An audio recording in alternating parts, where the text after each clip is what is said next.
Magandang araw po, ako po ulit CRP, na Jim D po. So meron po tayo another proof of completion para kay Sir Mahid Papandayan Abdullah ng Mandaue City, Cebu. So maganda po itong proof of completion natin ngayon kasi lagi ako natutuwa pagka ang mga ginagawa natin is stainless.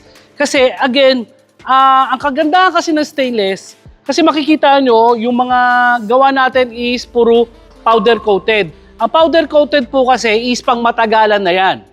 Pero as lagi ko sinasabi, pagka stainless, pang habang buhay. So ito, eventually, mawawala yung kulay, pwedeng kalawangin, tapos pipinturahan. Pero ito, pang habang buhay.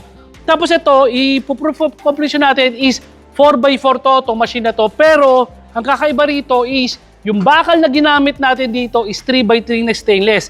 So mas malalapad to, mas malalaki. So pang matagalan na talaga to. Then again, itong equipment na in-order sa atin is 4x4, napakadami po ng magagawa nito. Unang-una, may adjustable pulley po tayo. Yung adjustable pulley nito is, kagaya na makikita nyo, pwedeng mag-crossover. Pero aside from that, kasi ito, na-a-adjust yung pulley niya, pwedeng ibaba. Kagaya nito, kung ibababa natin, sa pinakababa, tapos, meron tayong rowing foot peg. Pwede ka na mag-rowing ngayon dito sa baba.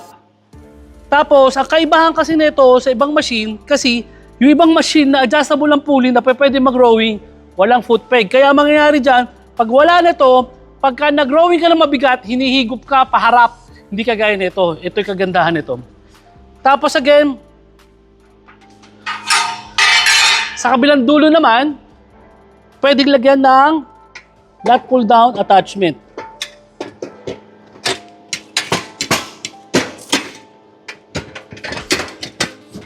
So sa ganitong posisyon, pwede ka nang mag-lat pull down. So kita nyo, nung una, crossover lang yung kayang gawin.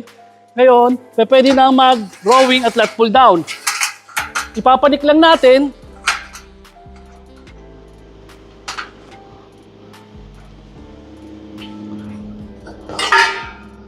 Lalagyan natin ng J-hook.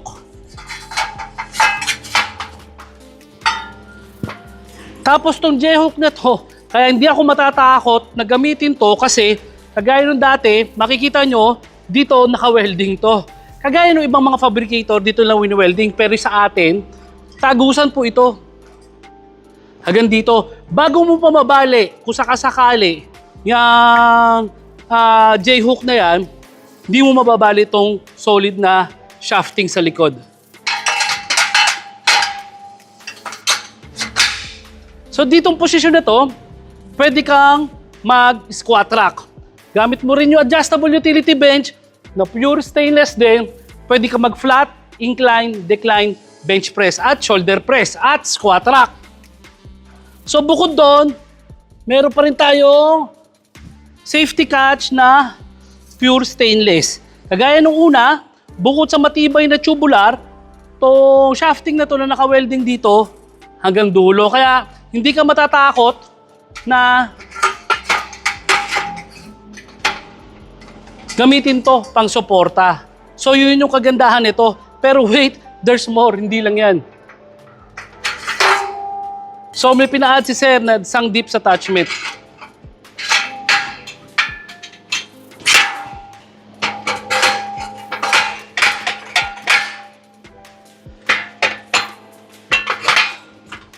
So yun, plug and play lang tayo. So dito, di ako masyadong malakas mag-dips eh. So ito, pwede ka nang mag-dips dito. So kita nyo, sa unahan pa lang yan, napakadami na nung magagawa.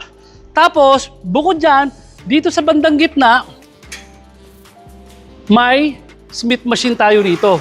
So itong Smith machine na to is may linear bearing na rin. So, para may konting variation, kung magsawa ka doon sa free weights, pwede ka naman mag-Smith machine. Plus, meron din tayo sariling chaning dito, close grip at wide grip.